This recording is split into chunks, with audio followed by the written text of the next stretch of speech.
What happens when one of the biggest comedians in the world sits down for what should be a simple morning interview, only to face disrespect so blatant that he has no choice but to walk off set in front of millions of viewers? It only took 42 seconds of condescending questions for a host to push a guest too far, turning a routine publicity appearance into one of the most explosive moments in morning television history. The studio lights were bright that morning. Kevin Hart walked onto the Good Morning America set with his signature energy, that infectious smile lighting up the room. He had done this 1,000 times before. Morning shows were part of the game when you had a new movie coming out. He waved to the audience, gave Robin Roberts a warm hug, shook hands with Michael Strawn, nodded at George Stephanopoulos, and then took his seat next to Lara Spencer on the famous yellow couch. The audience applauded. Kevin settled into his spot, adjusting his jacket, still smiling. He was here to talk about his latest comedy special, maybe crack a few jokes, share some stories, and promote his projects. Standard stuff. Easy stuff. He had been doing press runs for years. This was supposed to be fun. Robin Roberts started things off with warmth in her voice. Kevin Hart, welcome back to Good Morning America. It is always such a pleasure to have you here with us. Kevin leaned forward, animated as always. Thank you, thank you. I am happy to be here. You know I love coming to see you all. This is always a good time. Michael Strawn jumped in, his voice full of genuine interest. Man, and I have been watching the clips from your new special, and I was laughing so hard. You talk about your kids, your life, everything. How do you keep coming up with this material? Kevin laughed, settling into the comfortable rhythm of the conversation. You know, life gives you material every single day. My kids are at that age now, where they think they are smarter than me. My daughter looked at me the other day and said, "Dad, you are not funny." And I am standing there thinking, I have sold out arenas, but my own daughter does not think I am funny. That is the material right there. The panel laughed. The audience laughed. Everything was flowing naturally. George Stephanopoulos nodded along, clearly enjoying the conversation. Robin smiled warmly. Your ability to find humor in everyday life is really what makes you so relatable to people. And that's a gift. Kevin pointed at her, nodding. That's exactly it. I am not trying to be something I am not. I am just sharing my life, and people connect with that because they go through the same things. We are all human. Then, Lara Spencer shifted in her seat. There was something about the way she moved that changed the energy. She had been quiet up until this point, just watching. But now she had that look on her face. That look that said she had something to say, and she was going to say it whether it fit the conversation or not. So Kevin, Lara began, her tone already carrying an edge that had not been there in the rest of the conversation. I have to ask you something that I think a lot of people are wondering. Kevin turned to her, still smiling, not sensing what was coming. Sure, go ahead. Lara tilted her head, and her voice took on this condescending quality. Do you ever worry that your comedy is, I do not know, a little too accessible? Like, do you ever think that maybe you should be doing something more sophisticated instead of just, talking about your kids and your everyday life? The studio went quiet. You could feel the temperature in the room change instantly. Robin Roberts' smile faltered. Michael Strawn's eyebrows went up. George Stephanopoulos shifted uncomfortably in his seat. Kevin's smile faded just a bit. He blinked, processing what had just been said to him. I am sorry. What? Lara continued, seemingly oblivious to the fact that she had just insulted one of the most successful comedians in the world on live television. I mean, you are very successful, obviously, but do not you think that your comedy is kind of, simple? Like anyone could talk about their family. Do not you want to challenge yourself more? Michael Strawn immediately tried to step in. Hold on now. I do not think that is fair to say. But Kevin raised his hand, his expression shifting from confused to serious. No, let her finish. I want to hear this. Lara kept going, digging herself deeper. I am just saying, there are comedians out there who do political humor, who tackle big issues, who make people think. And you are talking about, what? Your kid's not listening to you. Is that really the kind of legacy you want? The audience was silent. You could hear people shifting in their seats. This was not the fun, light morning show segment anyone had expected. Kevin leaned back, his jaw tight.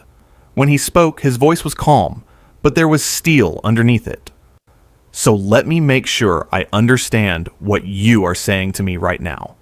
You are sitting here on national television telling me that my comedy, the comedy that has sold out arenas all over the world, the comedy that has connected with millions of people, is too simple? Lara seemed to realize she might have gone too far, but instead of backing down, she doubled down. I'm just asking a question. I am just wondering if you ever think about elevating your material. Robin Roberts tried to intervene, her voice diplomatic but firm. Lara, I think what makes Kevin so successful is that he speaks to universal experiences. That's not simple. That's brilliant. Kevin held up his hand again. No, Robin, I appreciate that, but I want to address this directly. He turned back to Lara, and now there was no smile at all. You are sitting here questioning my legacy. My legacy. Do you know how many people have told me that my comedy helped them through hard times? Do you know how many people have said that coming to my show was the first time they laughed after losing someone they loved? But you are sitting here telling me that is not good enough because I am not doing political jokes? Lara crossed her arms defensively. I am not saying it is not good enough. I am saying maybe you are playing it safe. That was it. That was the moment. You could see it in Kevin's eyes. Something shifted. Kevin's voice got very quiet, which somehow made it more powerful. Playing it safe. You think what I do is playing it safe. George Stephanopoulos finally spoke up. Maybe we should move on to talk about the actual special. But Kevin was not done. No, George. I think we need to address this because this is disrespectful. I came here to talk about my work, to share some laughs with people watching at home, and instead I am being told that my entire approach to comedy is somehow beneath what I should be doing. Lara shook her head, her voice getting defensive. That's not what I said. Kevin leaned forward. That's exactly what you said. You said my comedy is too accessible, which is just another way of saying it is too simple. You said anyone could talk about their family, which dismisses the craft of taking everyday experiences and making them universally funny. And then you questioned whether I am challenging myself, as if you have any idea what goes into what I do. Michael Strawn nodded slowly. He has got a point, Lara. Lara's face flushed. I was just trying to have a conversation about the craft of comedy. Kevin's laugh was sharp and humorless. No, you were not. You were trying to make yourself sound smart by tearing down what I do. And let me tell you something about the craft of comedy. It is easy to make jokes about politics, because half the room will laugh, just because they agree with you.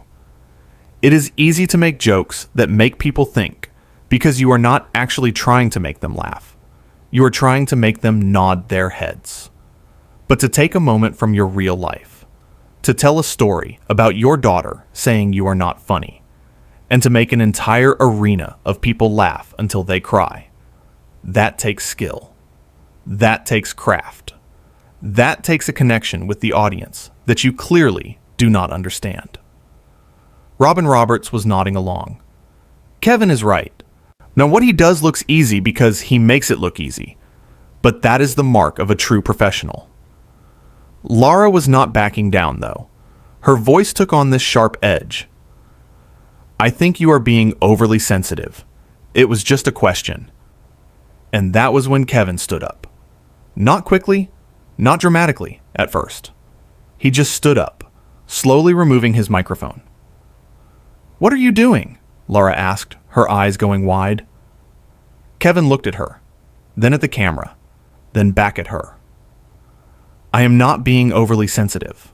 What I am being is self-respecting.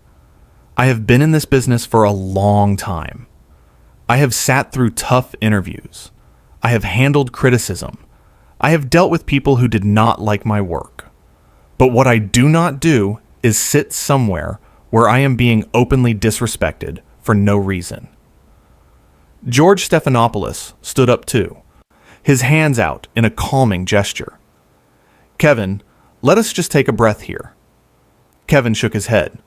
No, George, I appreciate you. I appreciate Robin. I appreciate Michael. You all have always been good to me.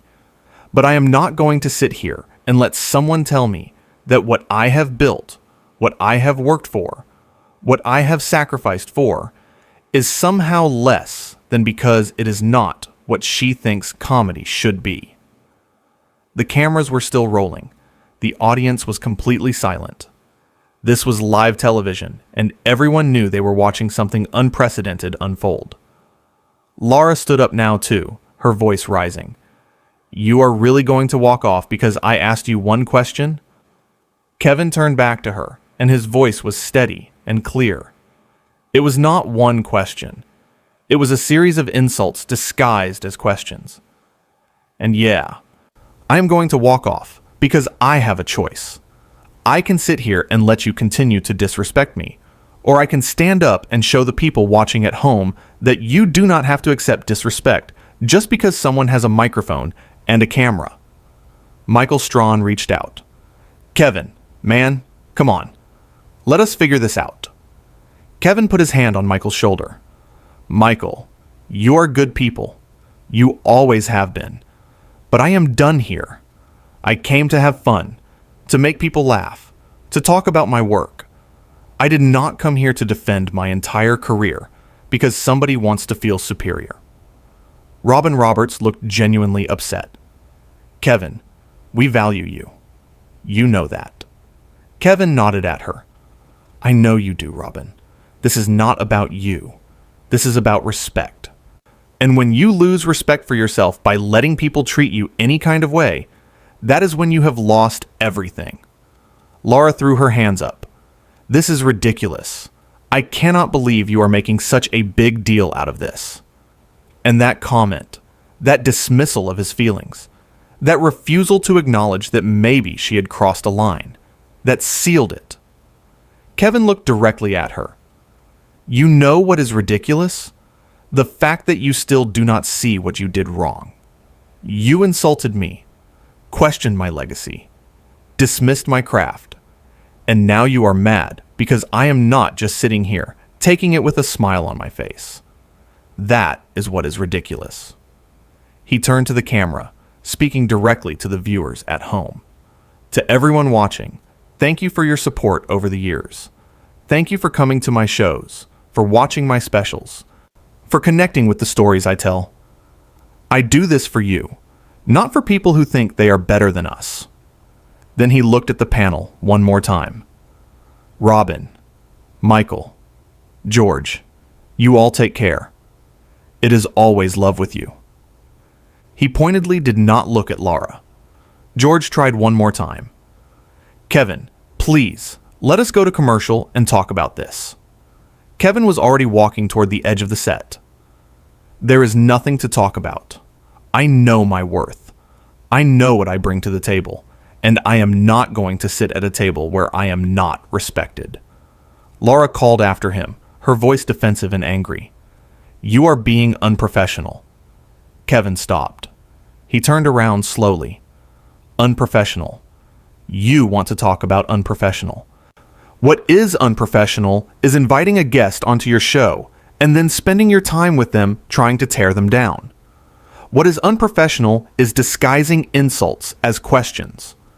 What is unprofessional is refusing to apologize when you have clearly hurt someone.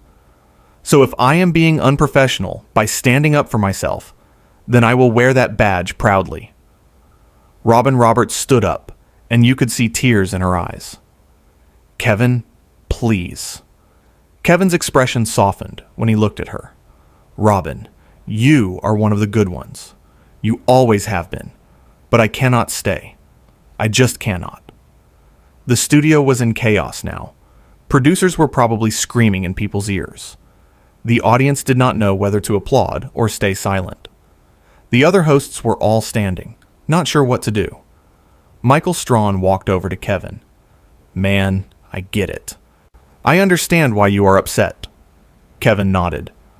"I know you do, Michael. You have always understood. But this is something I have to do. I have spent my whole career proving myself, showing people that I belong, that I am worthy of the success I have. And I am tired, man. I am tired of having to prove it over and over again to people who have already decided that what I do does not matter." Lara was still standing by the couch, her face red. "I never said what you do does not matter." Kevin looked at her one last time. "You did not have to say it. It was in every word you spoke. It was in your tone. It was in the way you looked at me when you asked if I wanted to do something more sophisticated. As if connecting with millions of people is not sophisticated. As if making someone forget their problems for an hour is not sophisticated. As if bringing joy into people's lives is somehow less than." George Stephanopoulos approached carefully. "Kevin, I think there has been a misunderstanding here."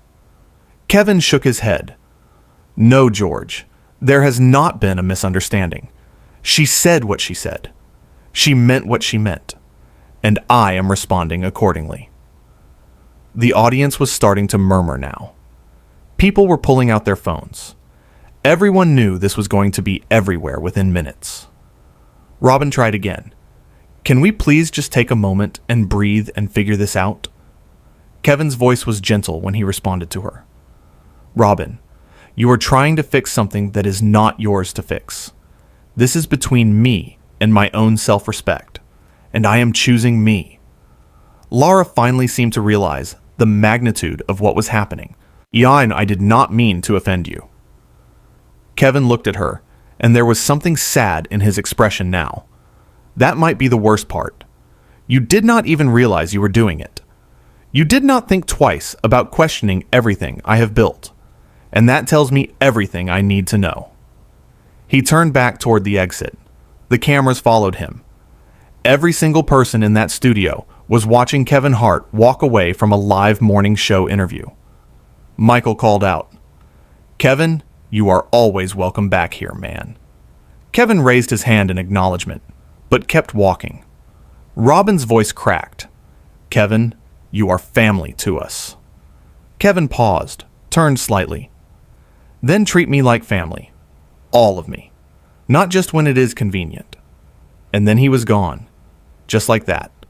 He walked off the set, past the cameras, past the crew, and then out of the studio. The 4 remaining hosts stood there in stunned silence. Lara slowly sat back down, her face a mixture of anger and shock. Robin wiped at her eyes. Michael ran his hand over his head. George stared at where Kevin had been standing. The audience did not know what to do. Some people started clapping. Others just sat there with their mouths open. Robin was the first to speak, her voice shaky. "We are going to take a quick break." But before they could cut to commercial, Lara spoke up. "I cannot believe he just did that." Michael turned to her, and his voice was firm. "Lara, you pushed him. You kept pushing him." Lara's eyes went wide. "I was asking legitimate questions." Robin shook her head. "Those were not questions, Lara. Those were judgments. There is a difference." George nodded. "She is right. You questioned his entire approach to comedy. You questioned his legacy. You did it on live television. What did you think was going to happen?" Lara crossed her arms. "I thought he would have a conversation with me like an adult." Michael laughed, but there was no humor in it. "He tried to have a conversation. He explained himself. He told you why what you were saying was disrespectful, and you kept going. You kept dismissing him." Lara looked at the camera, then back at her co-hosts. "So you are all taking his side?" Robin's voice was measured but firm. This is not about sides, Lara. This is about respect. Kevin Hart is one of the most successful comedians in the world. He has worked incredibly hard to get where he is. He has earned his place. And you treated him like he was somehow less than, because his comedy is not what you personally think it should be. George added, and when he told you that you were being disrespectful, you told him he was being too sensitive. That is not okay. Lara stood up again. I am not going to apologize for asking tough questions. Michael shook his head. Those were not tough questions. Tough questions would be asking him about challenges in his career, about how he has grown as an artist, about specific choices he has made. What you did was belittle his work. The studio was still live. The cameras were still rolling. The audience was watching this entire exchange unfold. Robin looked at the camera. We need to go to commercial. Now. As the show finally cut away, the damage was done. Kevin Hart had walked off Good Morning America, saying he had stood up for himself in front of millions of viewers. He had refused to sit there and take disrespect just because it was wrapped up in the package of interview questions. The other hosts continued to sit on that couch, the empty space where Kevin had been sitting like a silent accusation. Lara looked shaken now, maybe finally understanding what had happened. I really did not mean to. Robin cut her off. It does not matter what you meant. It matters what you did. And what you did was drive away a guest who came here in good faith. Michael nodded. A guest who has been nothing but good to us every time he has been here. A guest who brings energy and joy and laughter. And now, he is gone.